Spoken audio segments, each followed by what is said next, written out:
Okay, hi everyone. So there was a time not so long ago before the age of technology that we fellow students used to walk around school grounds with our backpacks full of books and sometimes even going to our lockers in the middle of classes to switch out our books in the hallway.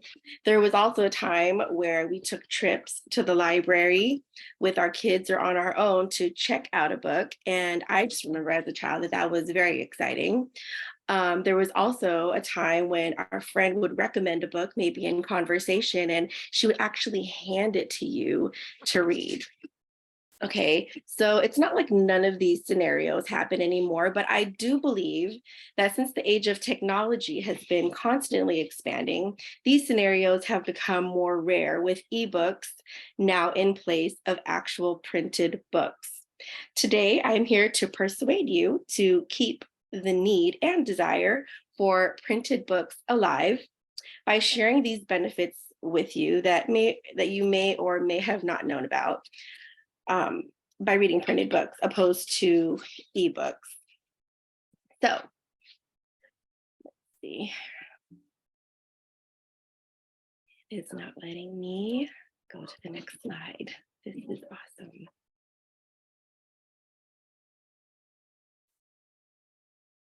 Okay, it's not letting me click to the next slide. Try to hit the space bar. Nope, it was letting me do it with the arrow last time, but it's not letting me go to the next screen. I'm going to do a new share and I'm going to pick a different screen. Sorry. Not part of the plan.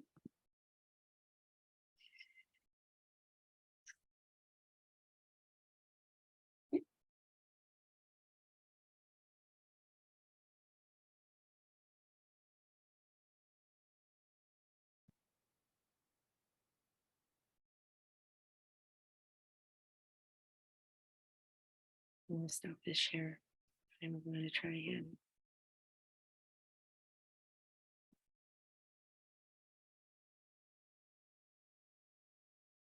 All right.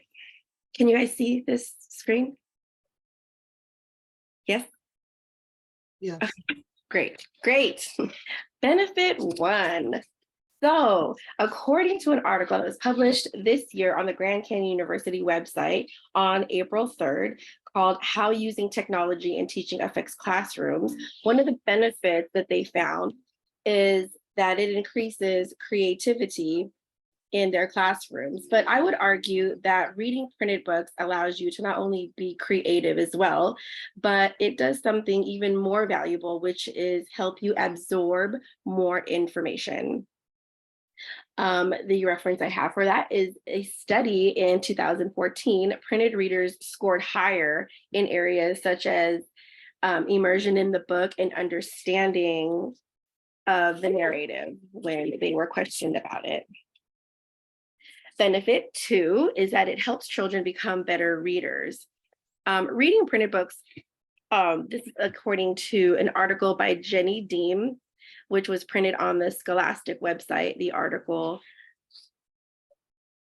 she found that the ebooks are more interactive with the sounds and the touch screens. However, a printed book can provide similar stimulations with touching the textbook when reading the words. We can all also maybe remember when we were younger and or even now when reading books to children, there were the textures where we can touch the animal and the different textures that they felt. So it is equally beneficial in touching it. Benefit 3, it's easier on the eyes. So when reading an ebook, you can control the light by brightening it or dimming it as you desire or see fit for your eyes, as well as control the font size to a smaller font or a larger font. However, I would argue that with a printed book, there is no direct light reflecting on your eyes or a moving screen, which can cause dizziness or headaches if screen time is prolonged. In 2021, the American Book Company's research found that the blue light from the screens can be harmful to your eyes. And studies have also shown that light can actually strain your eyes. Additionally, staring at a screen for too long can cause blurriness, redness, dryness, and irritations. Plus, imagine how much time your eyes already spend checking emails, sending text messages, or even spending idle time on social media. Benefit 4 from reading printed books is that it can actually help you sleep better. In the same research that was done by the American Book Company, studies have shown that the blue light from the screens and devices can hinder our ability to fall asleep at night. The blue light can alter your melatonin levels and circadian cycles, which means that you'll have more difficulty falling asleep and are less likely to enjoy a good night's rest. Benefit 5. By choosing a printed book, you are less likely to become distracted. So whether you're reading on an iPhone, Kindle, or some other device, digital e-readers typically mean that you have the internet at your fingertips. And it can be tempting to drift from the book that you're reading and get lost in that rabbit hole we all get lost in surfing the web. And having a physical book prevents you from quickly jumping to a new page or responding to a notification right away.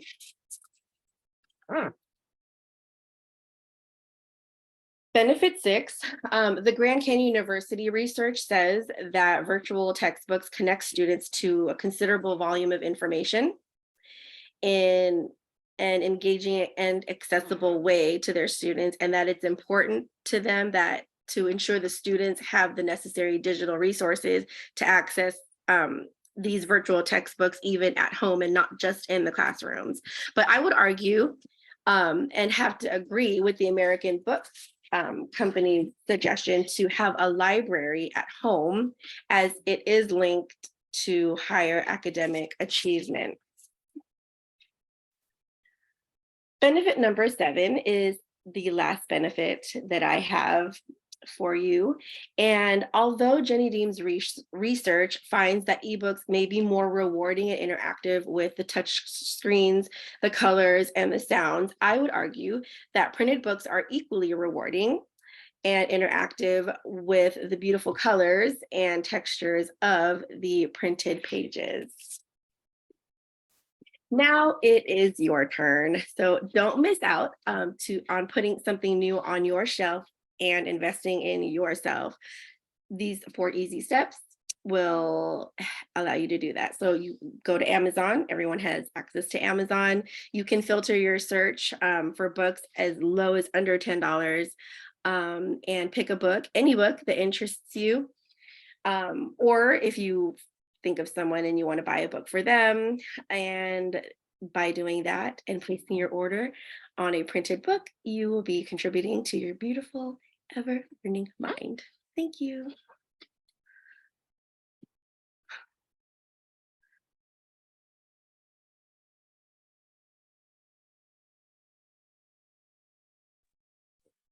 So right off the bat, I think that you had excellent visuals. They were very easy to read and it doesn't take away from you at all.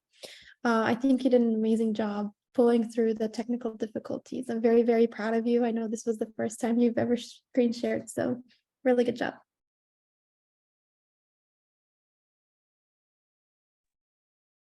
Yeah, I agree. I really liked the PowerPoint presentation with that. I think the way that you lined up all the 7 benefits was really clear in getting the information to us. And then I loved the steps for action as well that you provided. It was a very well visualized action step thing.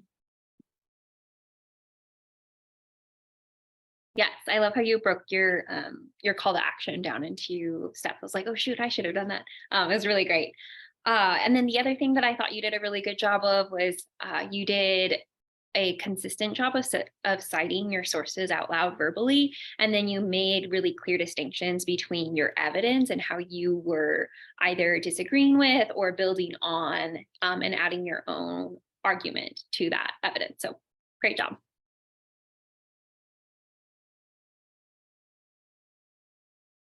Jenica, I like that the topic of your like choosing a book, a printed book especially, and like just showing the benefits of a printed book over like an online book or using your phone.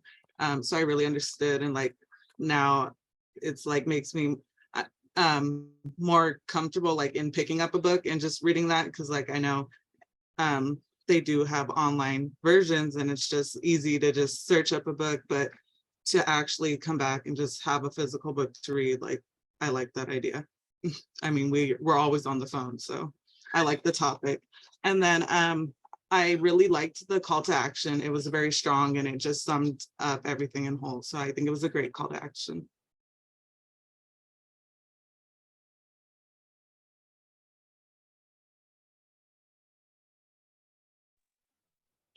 Hi, Jenica. Um, off the rip of it, the visuals, in my opinion, were just perfect for your topic. They're really nostalgic. They reminded me of grabbing physical books like Charlie Brown comics. I would always grab Bone, Tintin.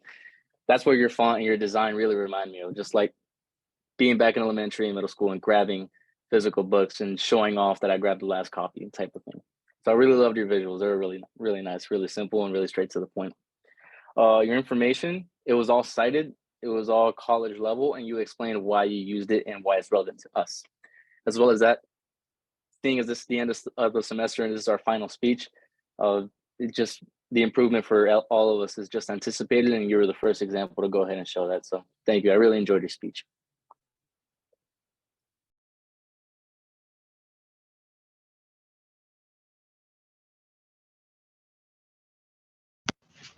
Oh, hello, Jenica. I have to say I really like your speech. I think the visuals and the slides were really fun. They point out the main points that you'd be going over, and more specifically on what they were about, and that just made me really realize how well informed you were about your topic. And not only that, I really liked the pace in which you spoke. It wasn't rushed or anything, and I really like how you present your tone of voice while you're speaking. And yeah, I really like your topic. I think it was really interesting, and I think you did a really good job. Thank you, everyone, for your feedback. And also thank you, for your patience as I figured that all out with the screen sharing. Thank you. So, hi guys, my name is Rafal, and I'm here to hopefully persuade you to adopt and not shop. By choosing to adopt, you are showing compassion and providing a deserving animal a home, while combating the overpopulation issue that shelters face. Overpopulation in shelters leads to an increase in euthanasia rates, and it's up to us to change those rates. Animals have souls just like us. We need to care for them and be their voice since they don't have one. This speech is meant to highlight euthanasia rates and what it means to adopt. It's also meant to differentiate between responsible and irresponsible breeders, as well as health and behavior issues caused by irresponsible breeding. Lastly, I will talk about puppy mills and the California Pet and Rescue Adoption Act that ended the sale of commercial puppies in local retail stores. Some might say that adopting a companion from a shelter isn't always the best due to some might say that adopting a companion from shelter isn't always the best option due to the fact that oftentimes these animals come from an abusive background, and oftentimes these shelters don't know the background of these animals, which means you'd be taking a risk. However, when adopting, you're giving a homeless pet a home, a second chance at life, a chance to be loved, especially if they did come from that abusive background. That aggression is simply acting out of fear from what they've previously endured. Essentially, you're saving two lives by adopting the pet you took home and the pet that took its place. Shelters are overcrowded, understaffed, and supplies are usually always limited, which is the cause for the increase of euthanasia rates in California. Young and healthy dogs are on death row simply due to overpopulation. Approximately 1.5 million animals are euthanized annually in the United States, according to the Humane Society, updated in 2020. The population balance calculation takes the total outcomes and divides it by the total intake for a time period. According to the shelter animal count, last updated in June 2023, with data collected from 136 California shelters, the population balance stands at 93%. This means that in California, 7% of those animals that go to a shelter end up staying in a shelter, creating the population gap. As you can see, California's numbers are equal to the national numbers.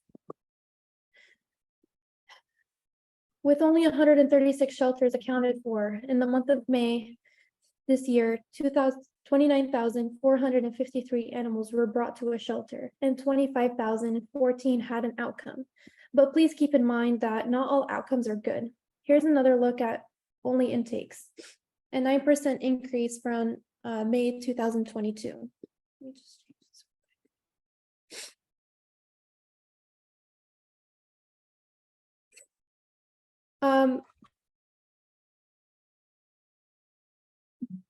Oh, it's not letting me. Oh, there we go.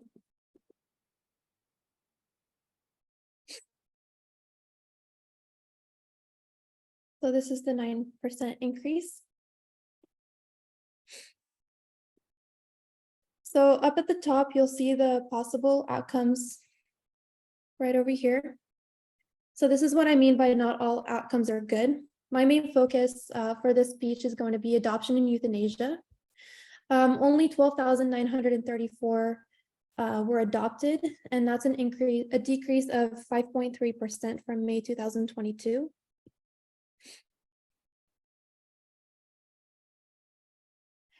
$5,159 innocent lives were euthanized, a sizable increase of 31.2% in comparison to May of last year. As you can see, the trend is dramatically increasing every month and every year. Now let's talk about breeders. Yes, shopping for a pet means you get the option to choose the breed, or age, or even the size. Considering most shelter dogs are larger and older, people may prefer smaller breeds and younger pets. But have you considered what makes a responsible breeder responsible? Responsible breeders often test and screen their pets extensively, from genes to temperament. They're licensed and experienced and are looking for the best possible outcome for the offsprings to reduce the risk of them suffering from inherited disorders. They avoid purposefully breeding outside of the breed standards. Responsible breeders tend to ask buyer a lot of screening questions as well, and a few other green flags, such as references and involvement. Irresponsible breeders or backyard breeders lack experience, showing no concern for the welfare of their pets or offsprings, only monetizing them. They don't practice selective breeding. They breed for specific traits such as coat color, often passing down genetic traits that can be harmful to the offsprings, and selling these pets to unsuspecting buyers. They often market their litter as designer. A few examples are golden doodles, Frenchies, Maltipoos, and Pomskis. According to the ASPCA last updated in 2023, the criteria for responsible breeders are as follows. Pets are to be provided with quality food, shelter, well-groomed, and proper socialization. Prioritizing the well-being of the mother, closely working with a veterinarian, and most importantly, prioritizing the health and function over appearance. Here's some of the criteria that responsible breeders meet that irresponsible breeders will not. One of the main one to be concerned about is they don't want you to, they consider socializing a puppy with the rest of the litter is enough, and not introducing it to other people and other sounds and other animals, all in the name of we don't want to scare the puppy. So responsible breeders will also give appropriate vaccinations before rehoming them no sooner than 8 weeks old. Lastly, most offer a guarantee or the puppy return, which means that they're willing to help you rehome it if your circumstances change. As I mentioned, backyard breeding can pose a lot of behavior and health issues in offsprings. This may not always be the case. You may end up with the perfect puppy, easy to train, and no behavior or health issues. But how often does that happen? Not all health issues present themselves in early life stages. They will later show signs of parvo, hip defects, parasites, or more. Irresponsible breeders solely care about appearance and not the well-being of the offspring. It's meant to be a quick sale. The animals don't receive proper vet care. The breeder doesn't care enough to do genetic or temperament testing, which is why they don't charge a hefty rehoming fee as a responsible breeder would. They did not put in the time, effort, or money to ensure the welfare of the offspring and the mother. The real issue with backyard breeders is the unethical way they overbreed the moms with no concern for her health. This overbreeding is the cause of overpopulation at shelters. The unwanted traits are passed down to the offspring, which can make them a tough match for families, which puts them at risk for euthanasia. Overbreeding is not only for irresponsible breeders, but from puppy mills as well. Have you ever gone into a store in a mall and they had dogs for sale? Notice how we don't have those anymore? Well, according to a 2017 ASPCA article and the California Legislative Information website updated in 2018, on October 13, 2017, California Governor Jerry Brown signed Assembly Bill 485, the Pet and Rescue Adoption Act, banning the retail sale of commercially bred dogs, cats, and rabbits in pet shops across the state. The law went in effect on January 1st, 2019, and requires all California pet stores to only sell pets obtained from local shelters or from federally licensed breeders. Retail store owners who sold dogs and cats were obtained from puppy mills and selling them for profit, often sick without any medical history or even a single veterinary visit. These pups and kittens were often exposed to contagious airborne diseases such as distemper, kennel cough, if not treated in a timely manner, would result in death. These outbreaks also led to many store closures, while others faced lawsuits for selling dogs and cats with diseases such as Giardia, which resulted in hospitalization for the human family members. Here's a few examples of puppy mills. Please brace yourselves. I do not know what happened. What? Oh no. Oh no. Hello. Oh my goodness. There we go. So I provided this trigger warning for you guys. Please brace yourselves.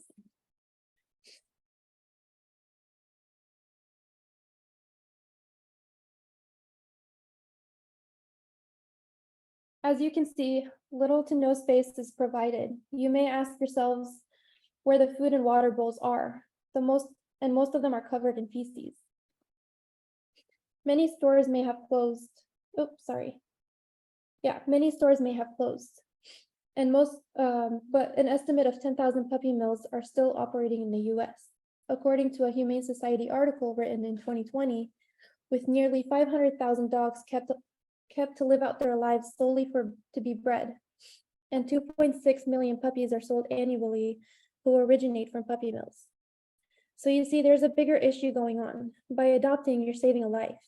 You're combating backyard breeders and puppy mills who are responsible for overpopulation, which leads to euthanasia, and no longer funding these horrible organizations. Shelter animals need a home more than backyard breeders need your money. I understand this topic is heavy, but knowledge is power. I urge you to adopt your next furry friend. There are many shelters out there, whether you're looking for a little dwarf hamster or a Great Dane. Humane Society is a great place to start. They're on several missions fighting against animal cruelty. Not to mention, it's a nonprofit organization, which means they rely on donations and volunteers.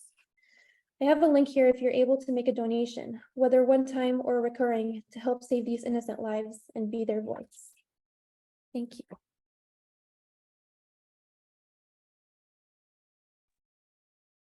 Yeah, great work. I love that.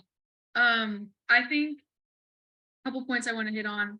Your use of statistics and data really gave us that wow factor for the side that you're presenting, and you very clearly presented the opposition with readers and refuted that with more statistics and data and information. So I think the organization overall of your speech is very convincing. Yeah, I agree. Your like the data that you chose was really impactful. There was a lot of it, and it was really clearly woven in to show us exactly why your point works so well. And I think it'd be really hard to walk away from your speech disagreeing with you. You also had like good emotional appeals in addition to the rational appeals of your statistics. And you had a good pace overall. And I would say you did a really good job of persevering through what seems to be like the contagious screen sharing issues that we're having today. So well done. I really liked your topic for the adopt not shop, because I mean, all the fur babies I've had, they are from the shelter, and I totally understand and why, like, understand why you would go towards that. So it is a very like controversial topic, and I did like the visuals. They definitely included a lot of information. So I mean, I thought they were like useful, and you definitely explained each one of them thoroughly. So that was really great. You definitely like knew a lot about your topic.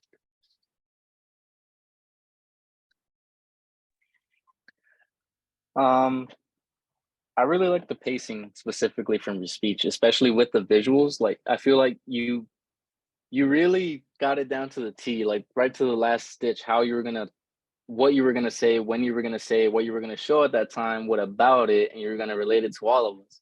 Especially that mall picture, I was like, I've seen one of those before.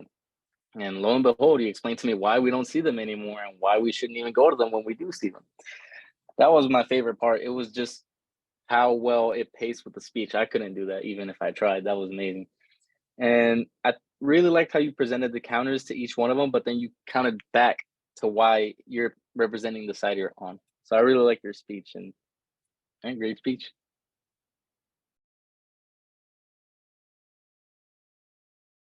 To agree. I think that your speech was really well done. You also provided statistics and rational evidence. Something that really impactful to me, and something that I really liked about your speech, is that you provided a visual example of what animals go through in shelter. And so I think that really puts all your information together and really like leaves an impression on me as an audience of how animals really suffer and get mistreated. So yeah, overall, good job.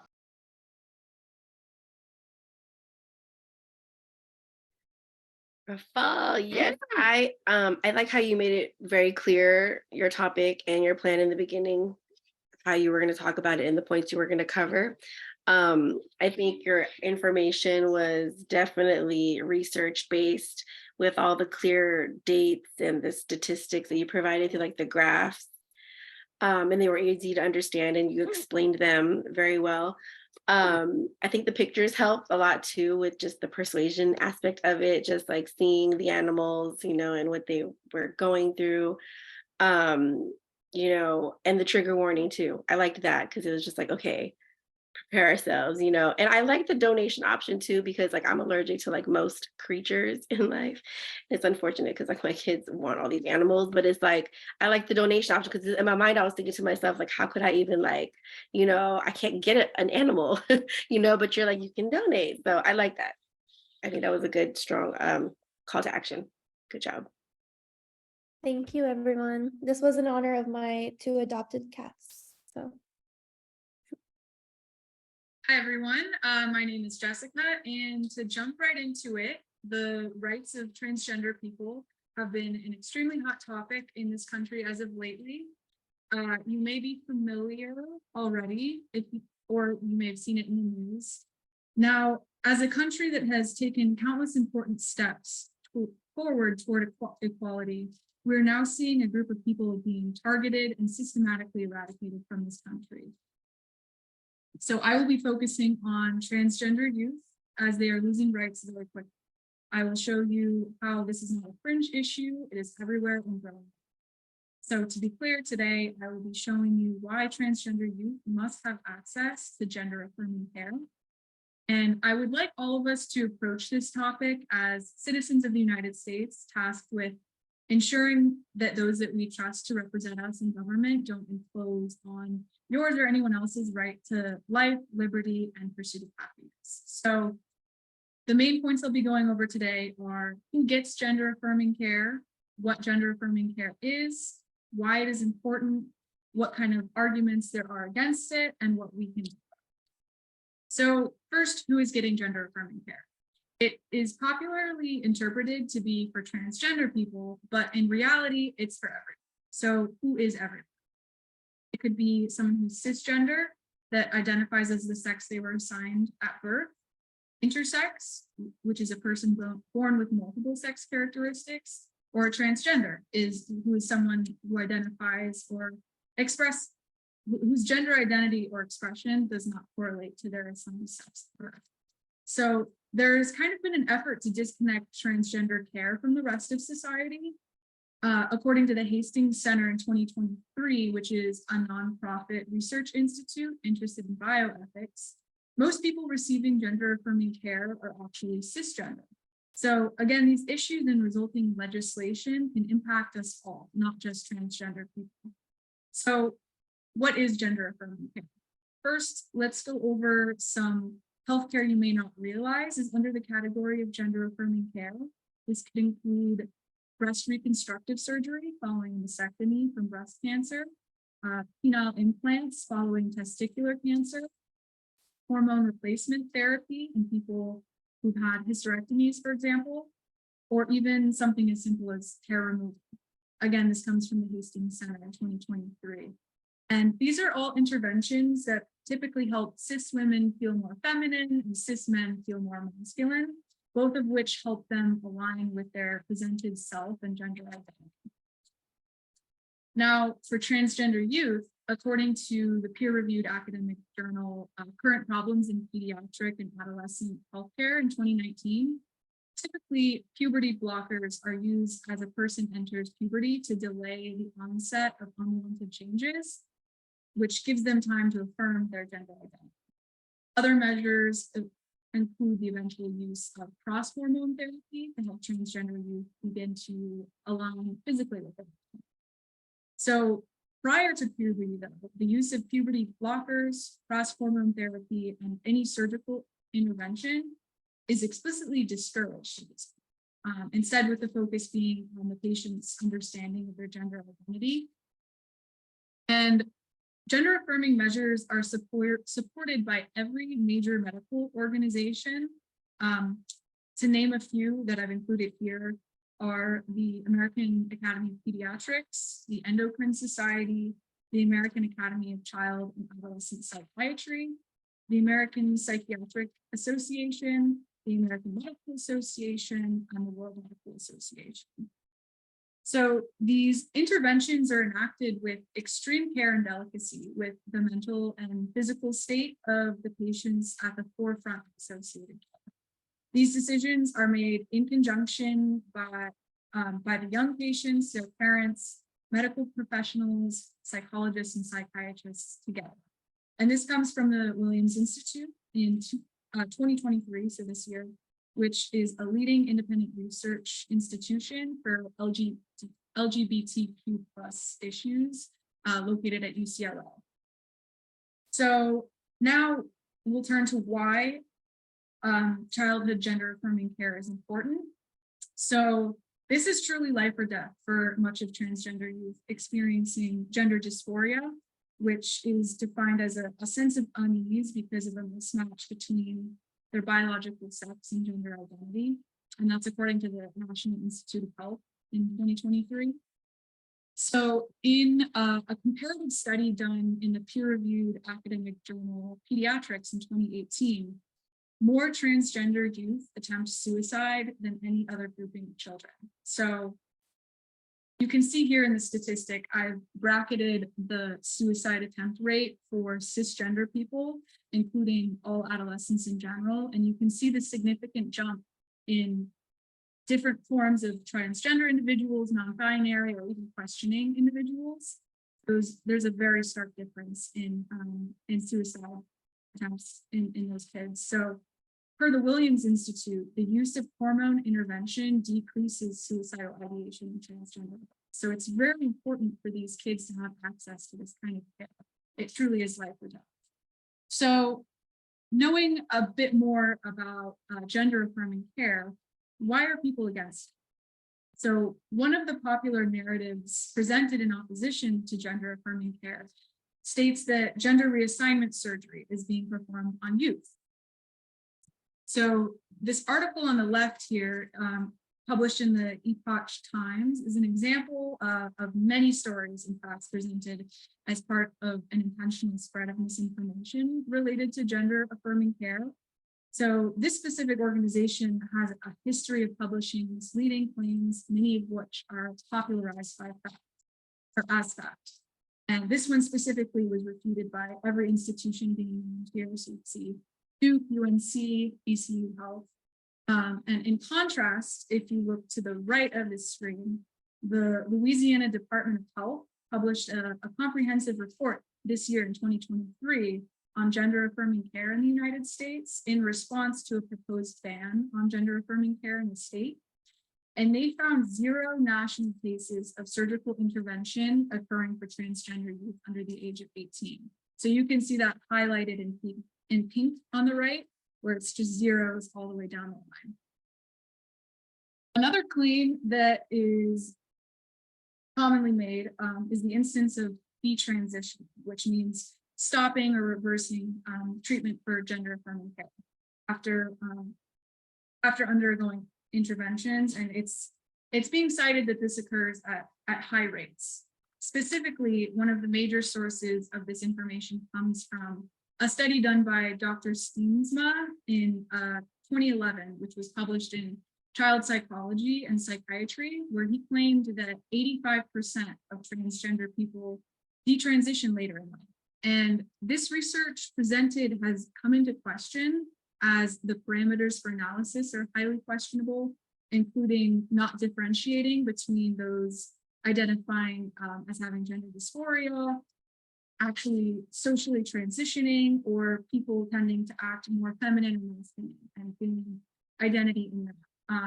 It also has been found that 45.3% of the children in that study were not able to be located later on. So there's no actual tracking of if these people follow through with transitioning into adulthood or not. So it makes these conclusions impossible. And this study specifically has been highly referenced and cited in modern day news media. So in opposition to that, in a comprehensive study reviewing 27 different studies, pooled 7,928 transgender patients who underwent any sort of type of gender affirming surgery. And this was published in the peer-reviewed an academic journal, Plastic and Reconstructive Surgery, Global Open, in 2021. And the total instance of regret they found was 1%. So it's a very different reality being presented, between misinformation and a review of statistics. So seeing how transgender care is important, what can we do? So US states are working or are working to systematically ban pediatric gender affirming care. The Williams Institute found that 11 states have banned care in some way, and 19 states are trying to ban care with current legislation. Now, here's what we can do. In conversation, don't negatively contribute to anti-trans conversations. Do your own research. I really encourage you to do that. And donate to organizations fighting for trans youth like the Trevor Project, which I'll link in the chat here. So to conclude, we've gone over the who, what, and why of gender affirming care and the attempt to kind of change the true narrative about the necessity of this healthcare. And as we move forward, I would suggest you kind of take note of the rhetoric currently occurring about transgender youth, both around you and in conversation in the news, and maybe start to question the data being presented and think about the impact of these dangerous interventions and what that has on transgender people. And most importantly, I want everyone to remember that by supporting trans youth and their healthcare, you are saving lives. Thank you.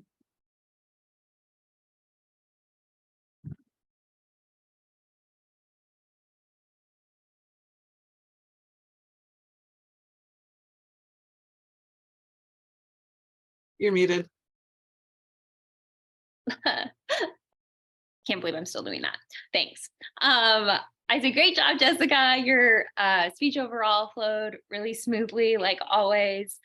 I think your call to action is really, really practical. The Trevor Project does a lot for youth. And it's like a really easy way to raise awareness and really easily give us something to do or to a resource to learn from. Something that you did really early on that I wanted to commend you on was you really clearly laid out who you wanted your audience to be. And that's something that came up a lot in our class this semester. And so I thought you did a really good job of presenting like, this is the ideal audience. This is who you guys should want to be. And so that kind of laid the groundwork for the rest of your speech. So nicely done. Thank you. Hi, Jessica, my feedback for you, like, I like the way you present really well, like your speech, the way you deliver, it's perfect.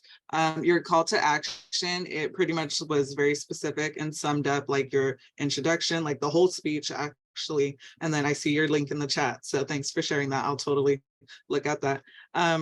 The pace was really great and you're definitely very knowledgeable of what you deliver. So thanks for sharing.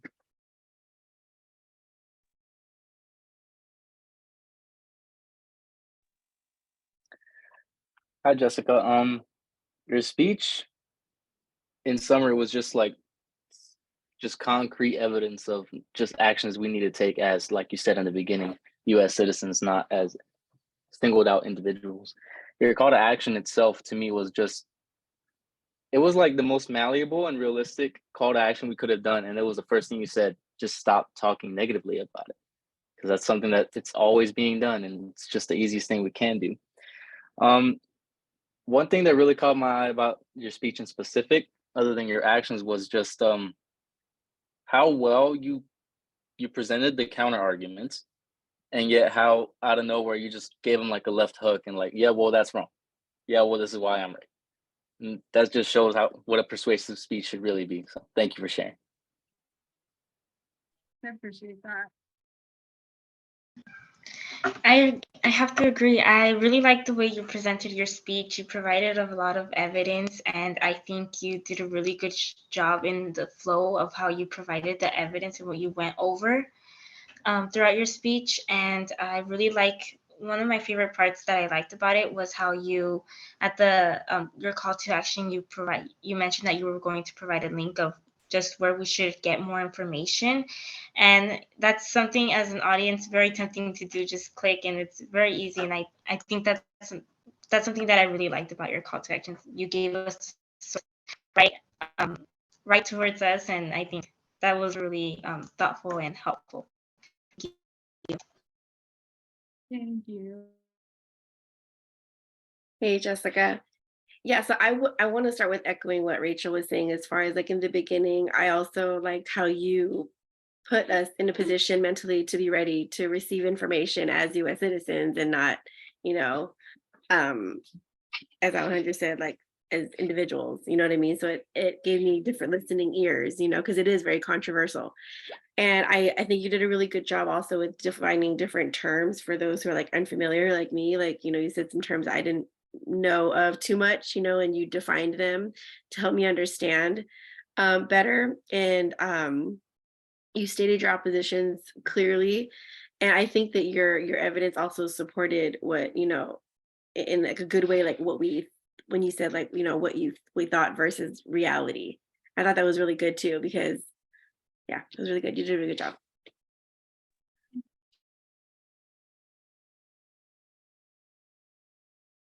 That was a persuasive essay or speech if I've ever heard one. You did an amazing job. I think your visuals were really good. You included a lot of the the hospitals and stuff. And then I will agree with Gabriella. I like that you included the link in there. It was very, very powerful. And I can see your passion through and like hear your passion as well, just through your voice. So thank you for that. Thanks, guys. If you've been to the doctor or hospital or urgent care recently, you might have seen this pain scale. Hopefully you were more to the right end of the scale, but I want you to, with me for a minute, imagine that your pain was so far to the left end of the scale that you lost consciousness. And then imagine with me a step further that you had been experiencing that sort of pain for a decade or longer, blacking out from pain. And then imagine again that your doctors told you repeatedly that this was all probably in your head or that you were exaggerating. Unfortunately, this was true for a friend of mine, and according to Johns Hopkins in 2023, is also true for about 10% of women who are diagnosed with endometriosis, a medical condition that affects females but has been severely under-researched given how prevalent and severe it is. So today, I want to talk to you guys about remedying the disparity in medical research for males and females, saying that we should prioritize this issue by both adding to inclusivity in trials and by promoting better equity in funding. So in the following speech, I first address a misconception of reasons for inequity, and then I will address the benefits of having equity in clinical trials. And then I'll wrap up by talking about how we should better allocate funding to promote fairness for clinical trials for females and males. I want to clarify that in this speech, I'm not talking about gender, which can exist along a spectrum, and we want to be sensitive to that. I'm specifically talking about biological sex, as in what is assigned at birth, because I will be talking about diseases that are specific to the anatomy based on those assignments. So let's get started. First of all, one reason why we might be prone to disregard this sort of information is because there's a common misperception that, as some people say, research is already balanced between males and females. According to an article published in 2021, Dr. Samuelson claims that in National Institutes of Health studies, trial participants are already balanced 50-50 between males and females. Unfortunately, this is not holistically true in clinical trials for things that affect people across the board and are not gender or sex specific. According to a study in a data collection study in health equity, Dr. Schubert and Associates found in 2022 that this is in fact not true, and far fewer females are included than males in FDA trials. Now, why would they do it? Let's try to understand their rationale before I talk about the benefits of equity. So one primary reason why people might be tempted to skew results or skew data in terms of one particular sex is for this particular issue of results in their favor. So let's take, for example, a study that has 75% males and 25% females. Let's say that they're trying a new drug in response to a disease that they all have. Now, let's say that the results skew in favor of being positive for most of the men, but negative for most of the female participants. because there are 75% because 75% of the participants are male, what ends up happening is that the data looks like it's coming out in positive terms in favor of the drug. And so that can actually mean that the drug can go to market, and the results for the females are disregarded. Now, of course, that's unethical and violates some research standards, but it does happen. And according to the Journal of the American Medical Association in 2021, it is one reason why people might continue to have disproportionate amounts of males and females in a clinical trial. So let's look at why why having equal numbers of males and females in a clinical trial is actually beneficial for everyone. Going back to the example that I just used, historically, in clinical trials, according to Moreno and Women's Health Reports in 2021, historically, participants were gathered for a clinical trial, and oftentimes it was primarily males who were being tested. Now, if the results turned out, again, that they were positive in favor of the male participants, and maybe the drug just wasn't effective for females, or maybe there were adverse effects, but there were so few females that in the study that any particular result could be disregarded. What ended up happening is that the positive results for the men were then extrapolated with the assumption that females would also, once the drug had gone to market, females would also receive that positive effect. Unfortunately, the end result of that is once that drug was on the market, oftentimes, Mirren says in the Journal of Women's Health in 2021, oftentimes that product would be recalled. And this was detrimental to both males' health as well as females, because females might have adverse reactions to that product, whereas males would then no longer have access to that product because it had been recalled. So let's consider, on the other hand, a clinical trial that does in fact take equity into account. Trial inclusivity and proper representation will lead to better medical developments for everyone. We do know, such as in the case of heart attacks, that males and females might exhibit symptoms differently. And so with that in mind, having an inclusion of equal amounts of males and females in a trial can lead to an inclusive research and development process. And yes, that process might take a little bit longer. They might have to pause. They might have to review. They might have to adapt the drug. All of the preparation process might take longer. However, ultimately, as we can see on the right hand here, ultimately, this will lead to longevity in terms of product success as it goes on the market, and it can benefit both men and women.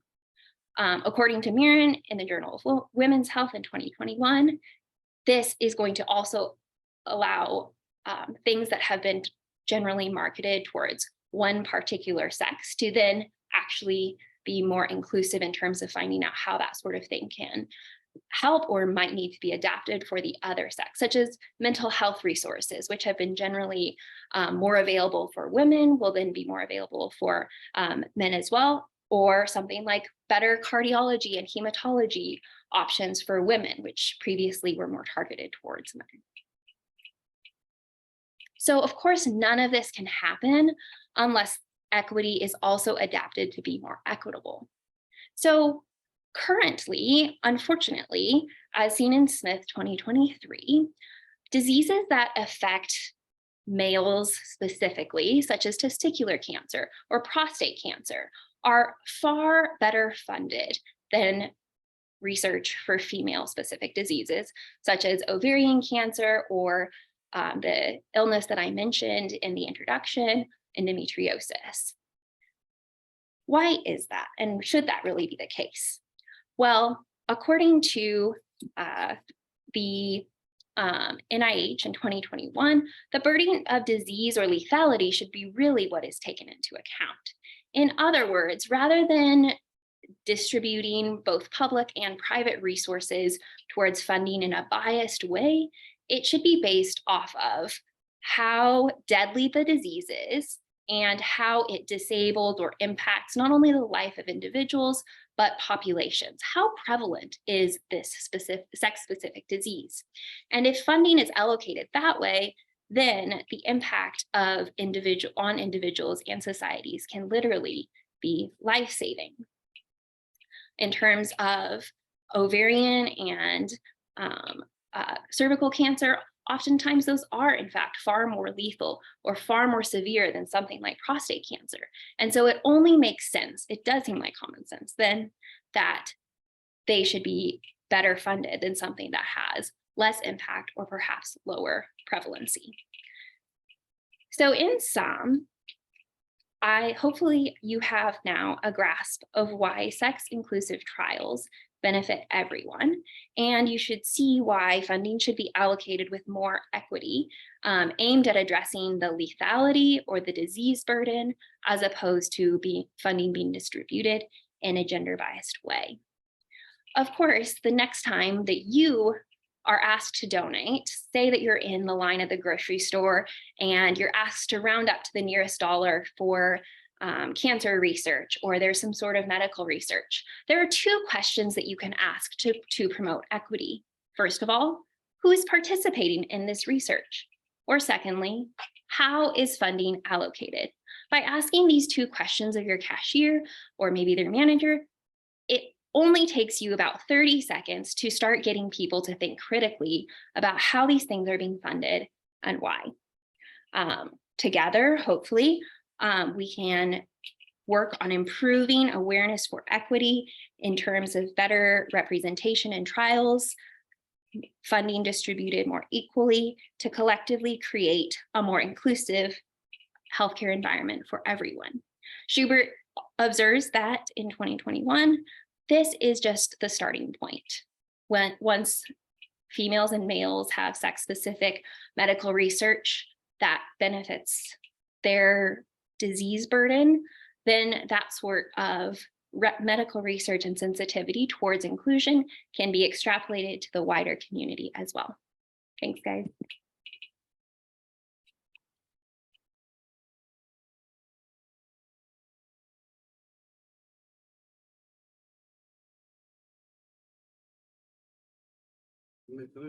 Sorry, there's a very loud helicopter outside announcing something. Sorry, Rachel. I really like the pace of your speech. It was really well, it just flowed. And the topic, it really like helped me question like the whole donation, like funding, like what you fund or what you choose to fund, just knowing like where your money's going to go. So that just really made me like think before you donate, kind of. The eye contact, it was great, along with the gestures, the knowledge of your topic. I think you did really good in delivering. Thanks. Hi, Rachel. Throughout this whole semester, I've noticed that your visual aids in specific always seem to me like they were straight from a pamphlet already created by like some big organization. Like there's no doubt you put a lot of effort into them, you put thought into them, and you even added the cycles to it, which is personally how I like to do my visuals, the little cycles. The call to action itself, the human factor you added of the critical thinking portion, I wouldn't have thought of that. Just about how you ask somebody can lead to a chain reaction in order to raise awareness about the equity in research for male and females. Your counters itself was just as good as the rest of the speech. It's a topic I thought was already balanced itself, but thanks to you showing light upon it, I definitely learned something from this speech. Thank you. Thanks. I think you did a really good job on your speech. I like how well informative it was, but also persuasive. I think I really like the visual aids as well. I think it was a lot more, I like how you simplified the information, and like looking at it as an audience made me just understand what you were explaining. And apart from that, I have to say your speech really left me thinking of how like donation is really like, you need to really think before you donate. And I think that's something that really impacted me. And I have to say you did a great job. Thanks, I appreciate that.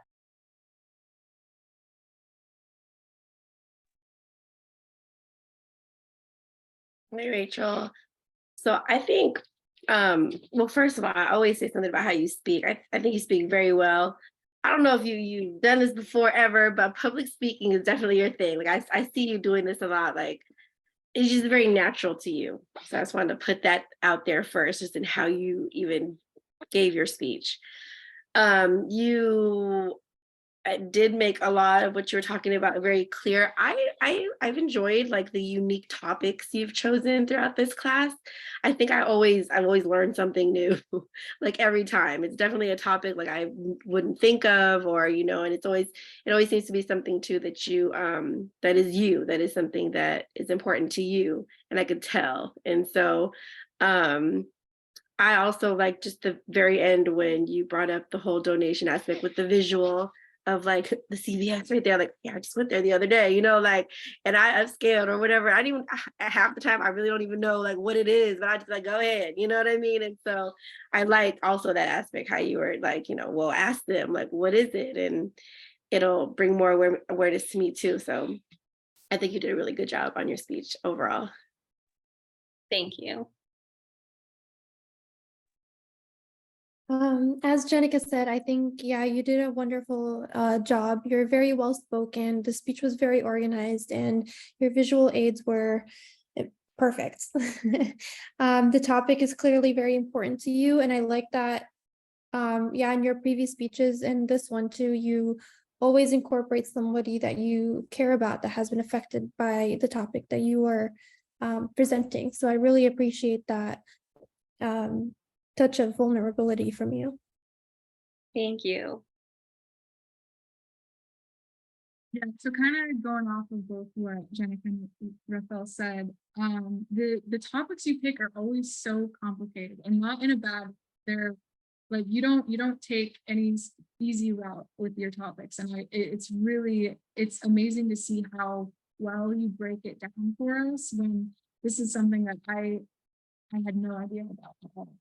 And as always, too, your inflection of voice, I think, is really what keeps us understanding and interested throughout your speech. It's like an outline in itself. And through the visuals, I don't know how you do that. They're so good. And then one thing I really liked was in your intro, you used those kind of like imagine statements at the beginning, like imagine this, imagine that, kind of leading us and bringing us into the frame for your entire speech. So I thought that was great. And I loved the way that you cited both your friend and Johns Hopkins as a citation. I thought that was a really cool way to say, hey, this is a statistic, but it's also a personal representation. So I thought overall it was amazing, as always. Thank you. Good evening, everyone. My name is Gabriella. I will be discussing with you why you should protect your energy.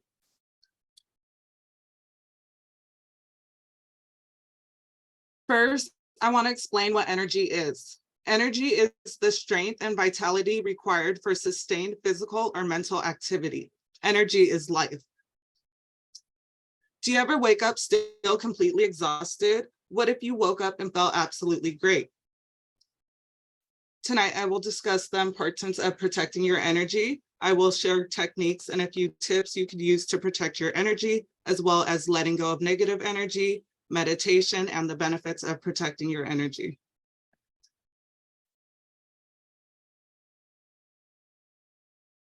It is very important to protect your energy. Why is that? I mean, wouldn't feeling great and less tired make a better day? How about not feeling overwhelmed by every good or bad situation that comes your way? How about just reducing stress and anxiety overall? I mean, we all are anxious tonight, right? Sitting here waiting our turn to give a public speech. It's important to maintain healthy habits and a stress-free environment. According to WHO, the World Health Organization 2017 statistics show that half Americans in the world are depressed or have anxiety due to stress, or the US being top 2. I believe that Ukraine came in number 1, and then Australia follows us 3rd. So it's important to protect your energy because you can't give what you do not have. If you overgive, you're at risk of being continuously drained, or the mind can become weak and it gets difficult to achieve your own goals. A weak mind also produces illnesses. A physically strong body cannot cope when the mind is weak. Therefore, we must protect our energy.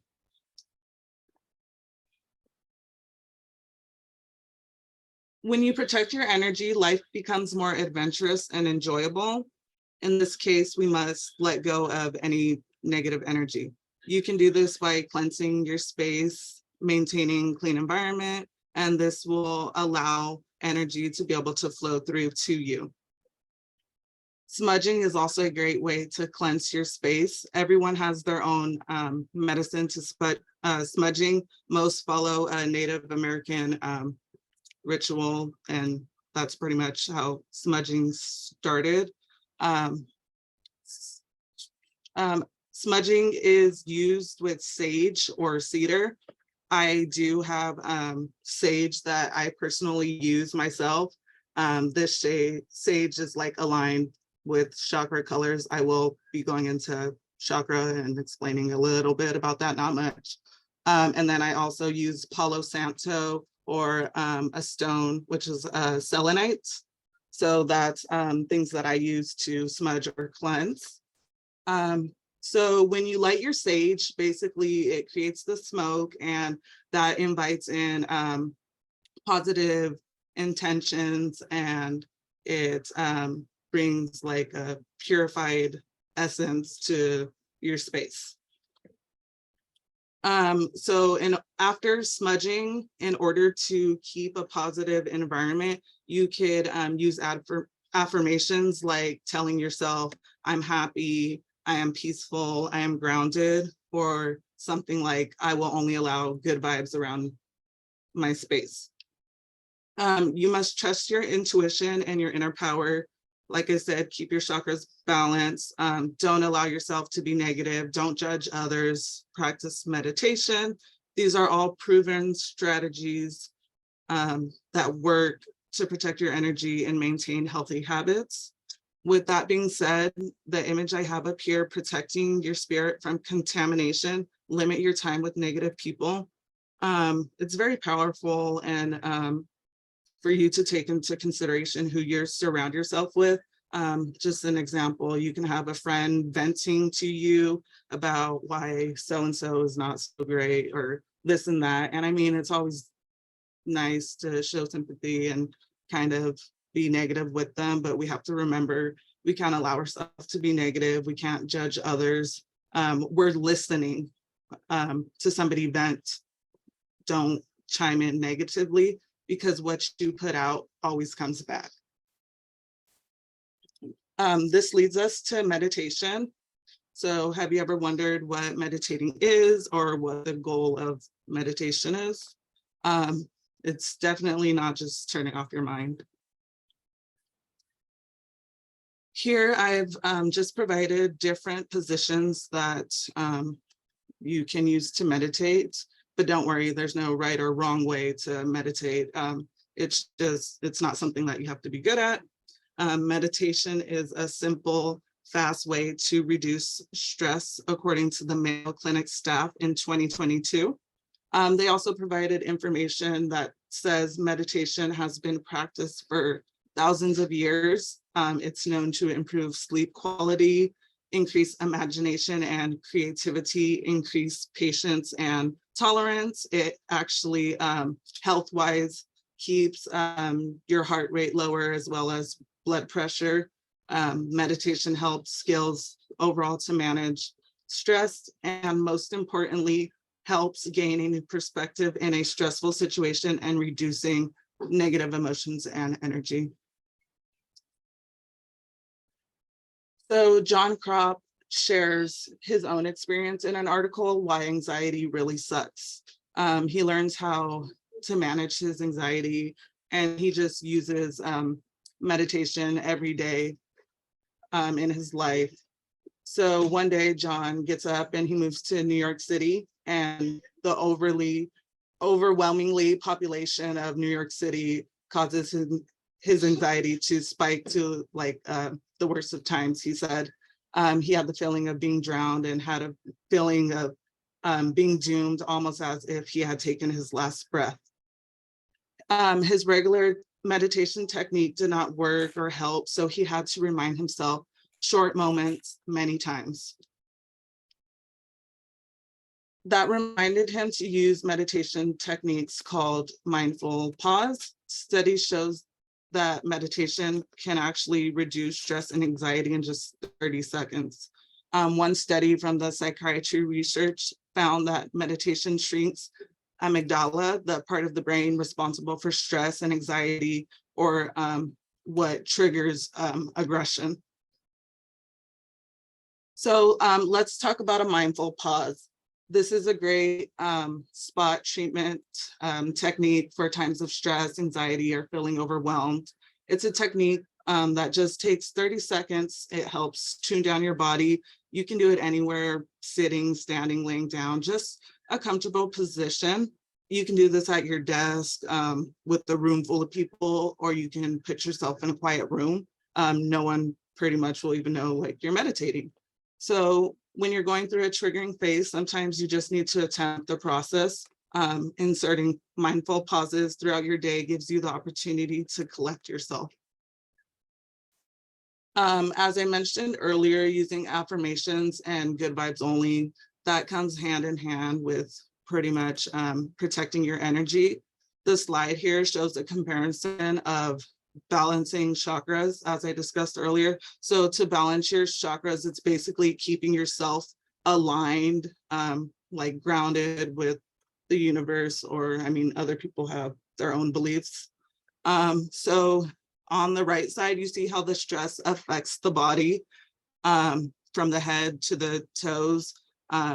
Your top area can be it could cause headaches if you're stressed out, or irritability, anger, and then it goes down to your next area of the body, like your teeth, your tension. So basically, like when you meditate and the chakras to align yourself, you just go through the base of the body, like the anatomy, and that's how it kind of just relates. You align yourself and keep yourself healthy. And it shows, it points out when you're meditating, you don't just have to meditate and work on everything at once. You can work on certain areas.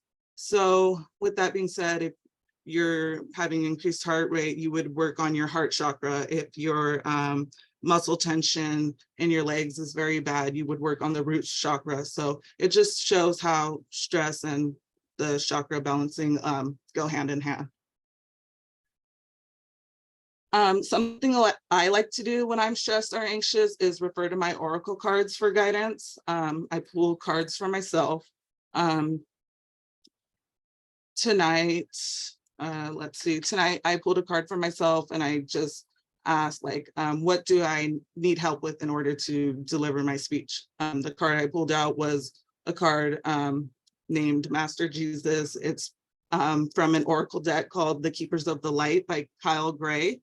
And basically that card, it said, you are on the path of light, love, and forgiveness. So to me, this means that I'm definitely on the right path. My goal is to be well enough to share with others love and light and how to forgive. This helps me carry on with my mission to show others that there are ways to maintain a balanced life. So protecting energy comes down to maintaining healthy boundaries and creating space for a positive environment. Remember to listen to your intuition. It's very important to protect your energy for your health so that you are able to maintain life. It's comforting also knowing that we're in control of our own energy. So overall today, I would just like to conclude with a couple questions for yourself. Ask yourself, who is in charge of making your day great? Who is in control of the energy around you? You can tune down and reduce stress and anxiety by taking just 30 seconds out of your day to breathe using the spot meditation technique to protect your energy.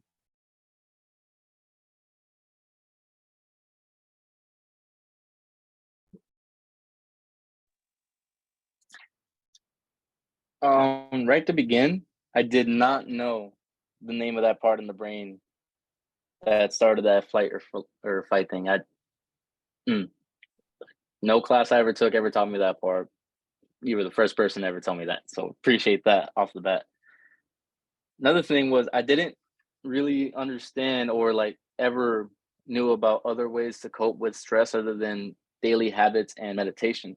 So the different forms of meditation that you brought up, especially simplifying it with a little bit, a lot of times, that was kind of a new technique I learned. And persuading us to take more attention to that side of our lives is kind of something I didn't expect out of a speech. So I really appreciated your speech. It's kind of like a new perspective. Thank you. I would have to agree. I think this speech really like opened my mind to a new sorry, lighting. First to a new topic that I never really knew about.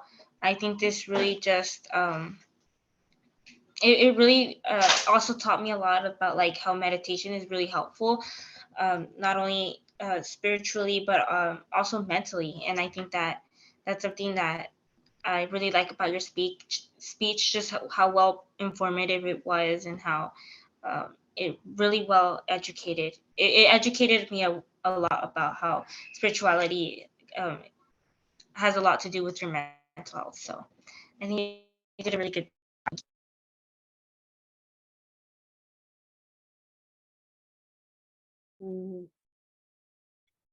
Hey, so I think no, you were one of my selected peers to like give feedback when you like first chose this topic, I remember.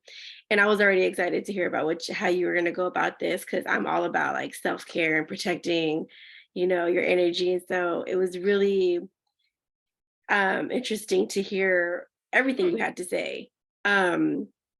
I like how you brought not only the visuals on the screen, but you showed us your sage and your stones and some of the things that you use yourself. And I learned a lot. It was very informative also. I learned also just the meditation poses. I only knew of the one. I only knew Lotus. I didn't know there was like the other ones. I didn't like lay there. Like I didn't know any of those. So it was cool to like see that. Like, okay, I can do it right here, right now. So I thought that was cool too.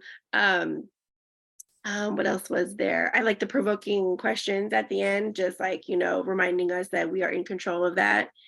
Of just making the decision, period, of protecting our energy, and the fact that self-care affects everybody else around us too. So you were very well versed in what you were talking about, and you did a good job overall.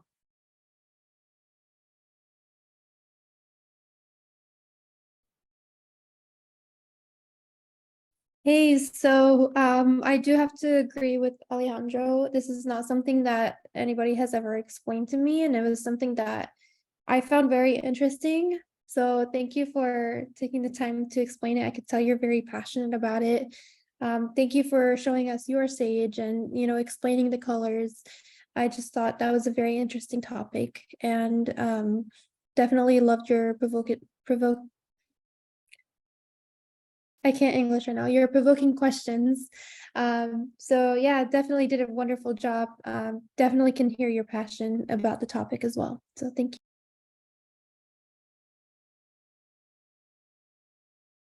So I want to first commend you for taking such a controversial topic, in the sense that like energy and chakras and tarot are not often seen as something that's like arguable or statistically backed, and you really brought in facts, data, and then your own personal experience into it, which I think was a like trifecta of persuasion, at least for me. I mean, I have sage at home that I've never burned because I don't know what to do. And this speech in itself, I'm like, all right, I'm sage in my room. And then I love the way that you use props every time. Every time you do it, I'm like, oh my gosh, I should have brought a prop. It like totally brings us into your speech, and you're just super well educated in what you're talking about. So that was great. And then, yeah, the continued use of visuals too. I think that works really well with your topic. So overall, amazing job. Gabriella, I was so excited when I first saw your post about your topic in the that discussion, and I was like, oh, that's going to be so good. And your speech did not disappoint at all. So super well done. I know we were supposed to have a specific call to action at the end, and I honestly felt like your whole speech was so practical and so applicable to life that I felt like along the way everything was a call to action. I was like, oh my goodness, all of my life problems are solved. Jessica kind of stole what I was going to say, but I thought that you combined science and spirituality so well, and those two things, at least in modern America, are usually so divorced. And so I thought you did such a beautiful job of bringing those together. And your just from your hook questions, you had us all, because you're like, are you stressed? Are you we're all like, yes, hello, here we are, help us. So it was just so well done, and I really enjoyed it, and it was also actionable. So thank you.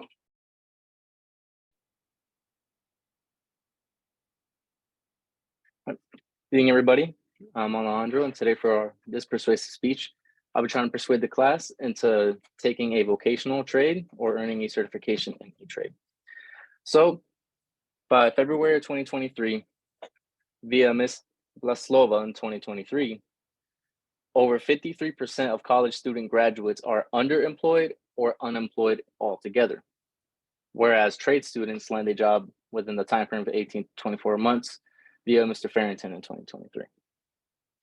Now, start with the question about how our college experience here in this class could pay, just with the experience we have today, how would this pay for us above minimum wage outside in the workforce?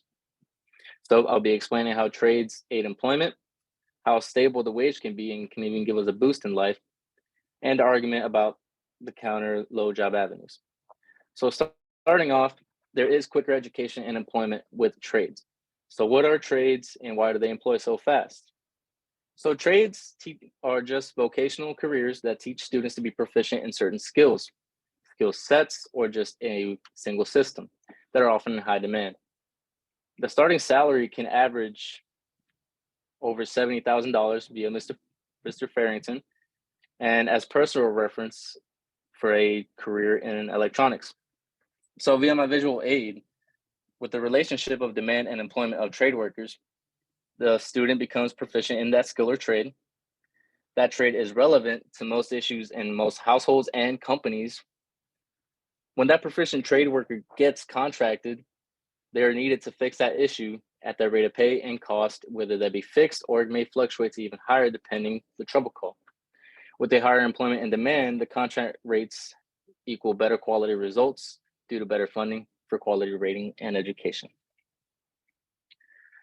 So the employment gap is shorter when it comes to trading, mainly because semesters take a max 2 to 3 years to complete via Ms. Simmons in 2023, and a school to employment average rate is 2 years, according to Mr. Farrington in 2022. Another point I would like to make is that there is lower student debt with higher work experience for trade workers via Mr. Farrington. Now, as I said earlier, I was going to be using a personal reference. So here's a chart I made for my specific job, which is an electronics technician. So in the workforce, my job translates to a code called 0856 on USA Jobs. So in the range of San Diego to Carlsbad in 2023, via OPM and federalpay.org in 2023, we get paid in a range of GSs, meaning general schedules. And the base pay is called a grade, 1 through 15, and a promotion / billet is called a step. So in comparison of somebody with little to no experience, but they have a relative degree for this job, whether that be electronics theory or circuitry theory or something of that equivalent, Based off the fact that they have no experience, they would be starting off as a GS10 at $71,000. The promotion rates always vary via performance and qualification. So if they did the bare minimum and qualified in 2 systems in 2 to 3 years, they become a GS11 step 1 through 2. So that 71,000 now becomes $78,000 to $80,000. Whereas me, I'm getting out soon with over 2 or 3 years of experience. But even if you have 1 to 2 years of experience without a degree and only the qualifications and experience, off the bat, you would get hired as a GS12 step 1 at $93,000. The promotion rate for that, same thing. For the GS10 side with no experience, it's based on performance and qualification. So you go from $93,000 to a GS12 step 3 to 4, say a bump of a 6-figure salary of $100,000 to $103,000 at the same time frame. Again, this is all via usajobs.gov, opm.gov, and federalpay.org, which is all peer collected and reviewed based on our pays. Another thing about trades that I encourage you all to really think about is that it's on hands-on relatable work, that these vocational schools provide work experience. So with these benefits, it's time we discuss the counter argument that trade and demands can vary and narrow the career path. So the workforce in the vicinity based on your environment can fluctuate. So a welder here in San Diego may not be as necessary as it is in Alaska, where it's always weathered down. So you'd have to almost relocate just to find a better job or a job of equivalent qualification and pay. Another thing that Miss Gale in 2019 described in her article that was a downfall to having a trade and just a trade was a lack of insight to workforce adversities, and it specializes in one skill, back to narrowing down to that one career, one specialty type of thing. However, what we reviewed just translates into that vocational careers find quicker and stable work, as well as the tuition costs and term length. So 1 to 4 year college, uninterrupted, meaning no gap year, no time off for work, no family issues. We're going to use the example of earning a bachelor's in health sciences, which is an average of $40,000 in debt. However, life happens, jobs get lost, money gets lost. It averages out to almost over $50,000 on average in student debt. On the vocational side, which honestly is 0 to 3 years of vocation, we're going to use the example of dental assistant / hygienist or a CNA, which on average in the United States averages to $5,000 per year in student debt. After the 3-year max time spent in that class, it's around $15,000, $20,000, but they also get faster employment on average. On the 5th to 6th year of their life post-graduation, the person with a degree with little to no experience leaves with $35,000 to $45,000 in student debt with no accountant experience, earning a median of $70,000 with a job. Whereas the person with a cert and qualification in that trade or vocation is leaving with around $10,000 to $20,000 in debt, but they are also leaving with over 20,000 hours in accounted experience of hands-on learning and actual job experience, earning the same wage as a person with a bachelor's. This is all via admissionly.com, best colleges, and vidma.org in 2023-2019. To conclude, vocational certifications are something that all students should learn. Not just on my opinion, but on a variety on a national scale, they add a cushion to fall back on. Everybody in this class right now is working towards a degree. Now imagine your resume with your degree of your choosing, whether that be a bachelor's or a master's or even a PhD.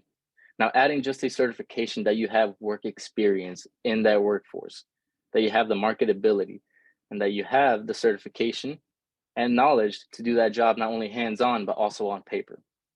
I hope that this speech, along with my quick personal reference, has opened up a lot of doors to you guys here. And as a call to action, I encourage you guys to look at a list of trade schools and vocational education classes that Miramar College has to offer, which we have from HVAC, diesel mechanics, diesel operation, welding, and much more across the San Diego community college districts.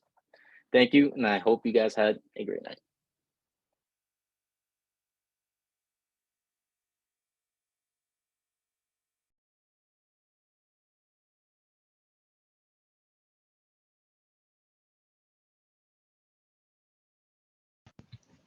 So for your speech, I have to say I really liked your visual aids. I think that they were really helpful, and they really were simple enough to understand, and I think they were really helpful, well informative, and I have to say I learned a lot from your topic, and I think you did a great job.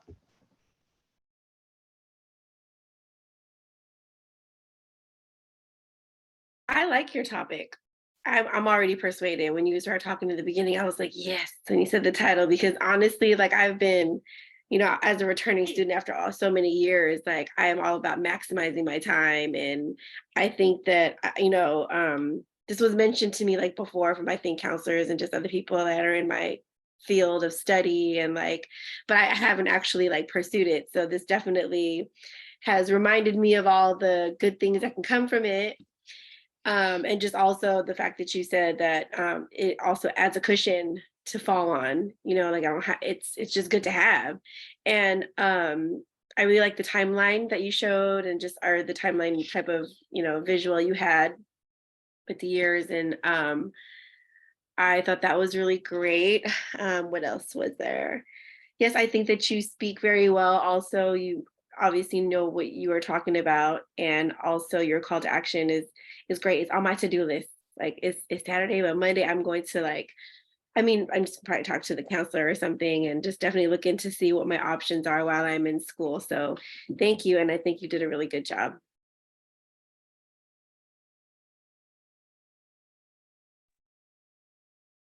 Not gonna lie, I'm persuaded. I'm about to be an electrical technician. um Compared to what I make, yeah. In 1 to 3 years, I could be an electrical technician and make that much. So that's good to know. I honestly always seen like vocational, but I just never like really looked into it. I decided to go through school the traditional way, and I guess it's seen as untraditional to go to vocational school or trade school. So thank you for highlighting that, it can be a better option, especially like people considering their circumstances and stuff like that. But yeah, I think your speech was really, really great, and the way that you delivered it was really well done. Thank you. Yeah, overall great work. I love the personal relation and connection to this topic. It was obviously very much of like a passionate speech for you to give because of that. And I think those visuals that you used were super, super helpful for I know nothing about the way that the government kind of differentiates different jobs. So that was really helpful to see the difference between grades and steps and the different price or salaries based on that. And then yeah, the comparison of the different jobs and debt that you have, it also has me rethinking everything. Thinking maybe I should look into it. So really appreciate it. And your speech did what it was intended to do. So good job. I love how Gabriella like set us on a new path with our energy, and then Alejandro is like helping us direct that energy to a new career. Overall, I thought you did such a good job. I was thinking about how, I can't remember which chapter in our textbook, but it talked about kind of like those 3 traditional pillars of a persuasive speech with ethos, pathos, and logos. And I thought that you did such a good job of hitting all 3, right? There were emotional appeals in your speech through your tone, through like just you appealing to the things that we care most about, right? Like our time and our money. But there was also clear reason-backed, evidence-backed data in your speech as well. And then you also brought the ethos of the character because of your experience, and you could speak so knowledgeably on the topic. So well done. I think you did a great job delivering your speech. The visual aids definitely helped like accommodate the speech, and it helped me understand and just see like in front of me just choices and different things. Your tone was very thorough and clear throughout the whole speech. So I did appreciate that, like being able to just clearly understand and listen to everything. Also like vocational and me choosing that as my first route and the money, and so it's very persuading and just makes you want to know, like, is this the right choice for me? Like, is this the right route? Thank you all. Have any one of you been stressed or anxious and don't know what to do with those overwhelming emotions? In today's speech, I will be talking about how baking is the best method for relieving stress and helping you cope with these emotions. Most of the time, I know some of us have felt frustrated and just don't know what to do with those overwhelming emotions. Well, you can now resolve that through baking and in a healthy way. Baking allows you to have full control of the situation that you're in and distract yourself from anything that is causing you stress. Baking allows you to take out your frustration and overwhelming emotions all onto a piece of dough. Today, I'll be going over how important baking is and its benefits to your health. So, what is baking therapy? In recent studies, baking has shown to help relieve stress and anxiety, according to Scrumptious Bites from a 2023 article, and it has been recognized as something that is therapeutic. However, it isn't an official form of therapy. How does baking therapy work? So baking is therapeutic because of the repetitive movement that is done during baking, such as kneading dough or mixing ingredients. These repetitive movements help relieve overwhelming emotions in a safe and satisfying way.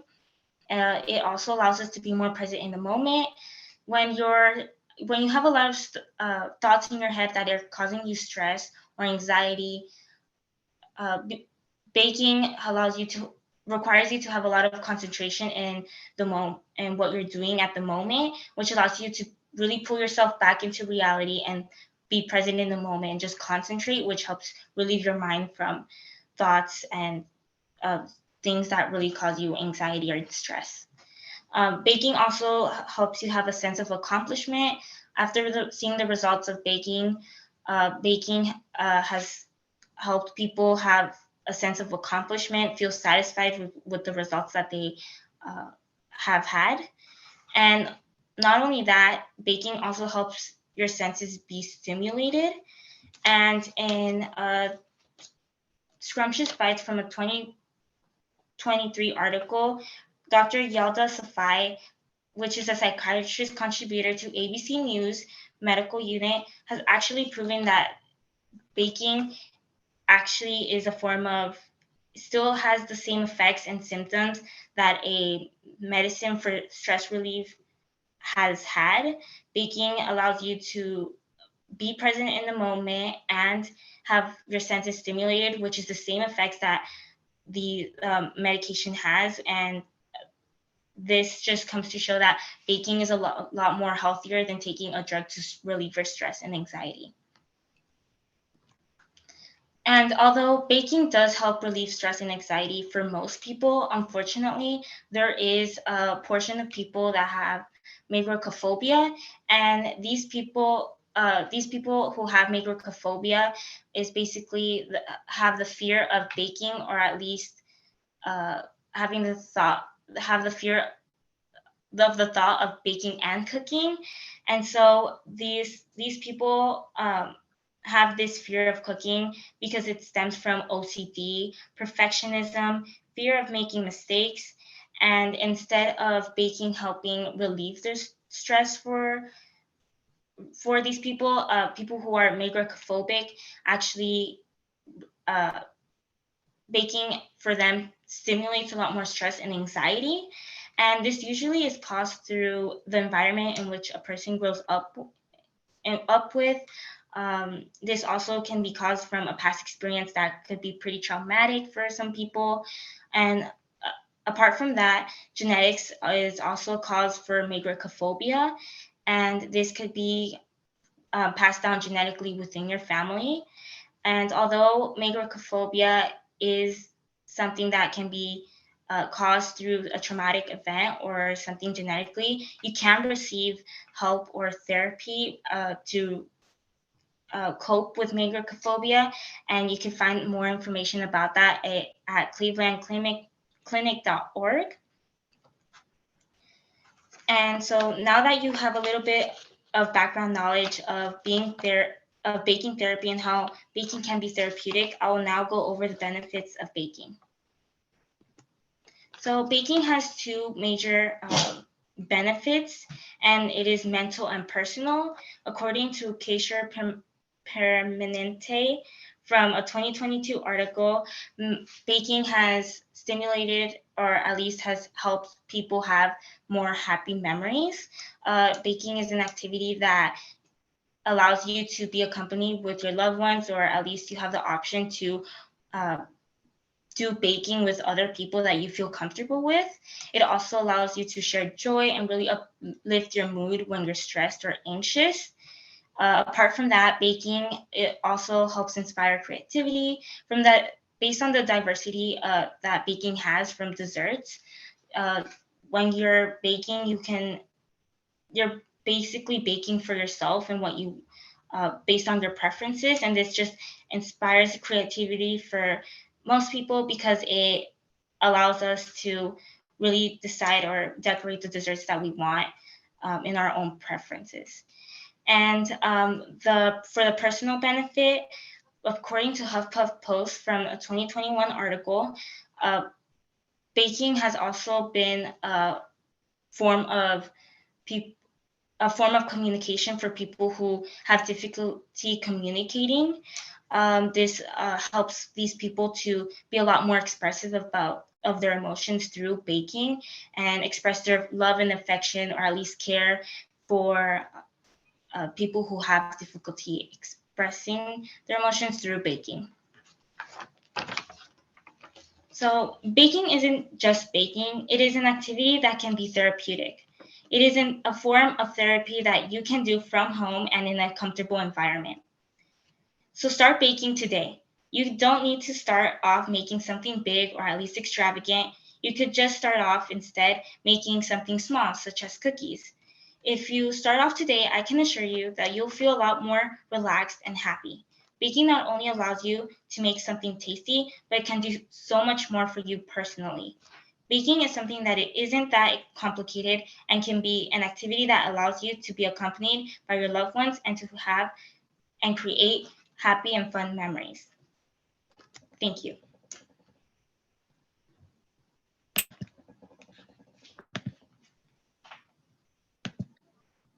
I didn't know that baking therapy was actually called like a form of therapy. I just thought it was a cool thing to do. I've never baked like that, but I've had an easy bake oven with my sisters. It was pretty cool. But from your speech, it really showed that you were passionate about it just based off your gestures alone. I don't know if you know this about yourself, but you give a lot of energy when you're talking about something that you're into, and this obviously showed.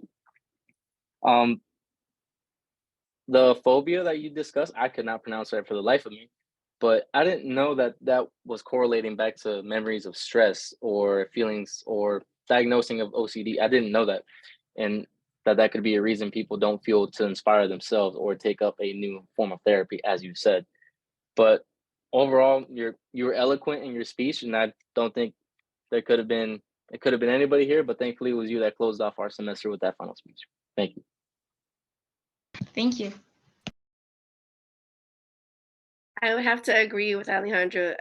I can totally tell that you're very passionate in what you're talking about, and so it flows naturally how you're talking because you're confident in what you're talking about. I like personally, baking stresses me out. So like, but what you did do is help me understand, and maybe it's because I have kids and I just think about messes and powder and just like everything I have to dishes, but when you were talking about the things and the benefits that were mental and personal, I actually think about my oldest daughter who loves to bake. And for her, she deals with a lot of like stress and anxiety. And then I just remember most recently, ironically, like she's just like, I feel like baking. And so we like bought all these things and she did it and the cleaning and everything. And it was good, you know, it was good for her. So it helped me understand like, you know, the things that is how it's benefiting her, you know. So for me, not so much, you know, I gained the pounds, I gotta clean and all that, but it's good to know. So you did a really good job on your speech overall. Thank you.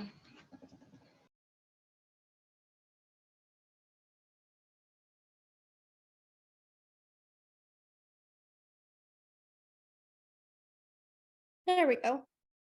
I think you did an amazing job with your speech. I honestly did not know that there was a phobia of baking. And now that Jenica mentioned it, I do get a little bit stressed out because like I am a perfectionist, but I don't have OCD, but I guess I can like lean a little towards it. Not that I can pronounce that. But yeah, you did an amazing job. I could tell that you're very passionate about this topic. Just like Alejandro said, like you do exert a lot of passion and emotion when you do speak. So thank you so much. Thank you. Okay. I don't know if anyone saw Rafal with her cat, but that cat is so cute. And Dayanara, I thought that was an amazing speech. I am definitely the type of demographic that this is, well, I guess I'm already persuaded to baking and cooking, but I didn't realize there was so much science behind this. I know I'm the type of person that like cooking is my meditation. It's my stress reliever. For example, last night I was stressed about this speech, so I cooked a steak and leeks and mushrooms. And to see all this science behind cooking and the therapeutic benefits behind it, I had no idea. It's so cool to hear that. And I thought, I don't know what kind of opposition you can have to that, and to hear that there is actually fears involved in cooking and baking was super informative. So thank you for that. And you know, as the semester's gone on, your confidence in your speech has just gone up and up and up. And I think this final presentation is just a testament to that. So good job. Thank you. Okay, I'm also distracted by the cat, but I was also going to say something about your confidence and how it's just increased, and it was really cool to see in this presentation. The whole thing felt really polished. Obviously, like I could tell you were a little bit nervous, but you were so well put together, and your slides were absolutely gorgeous and flowed so well. It was really informative. I kind of fall in the middle. I love to bake, but I don't like to bake when there's pressure to bake, if that makes sense. Like if I'm supposed to bake something for an event, or I have guests in my house like I do right now, then it's like stressful. But if I'm just baking for stress release for my own self without any pressure, it's always super fun. It felt, so yeah, the whole thing was just really informative. And I think you did such a good job in your counter argument of making the distinction that yes, there are these fears of baking or aversions people might have, but this is not an issue with baking inherently or in and of itself. And so it was a great approach for your defense. So well done. Thank you. Okay, time out. Like baking therapy, I did not know that was a thing. And I love to bake. So, you know, I just like you included the physical aspects. Oh my God, sorry, my go over there. Okay, so you definitely included the physical aspects, and you kept me focused and in the moment, like you saying how baking keeps you in the moment and your head off of other things. So I really like, you know, the idea of baking therapy. So I think it's something that I'll use. I love baking, and I didn't know I could use it as a therapy. So thank you. Thank you.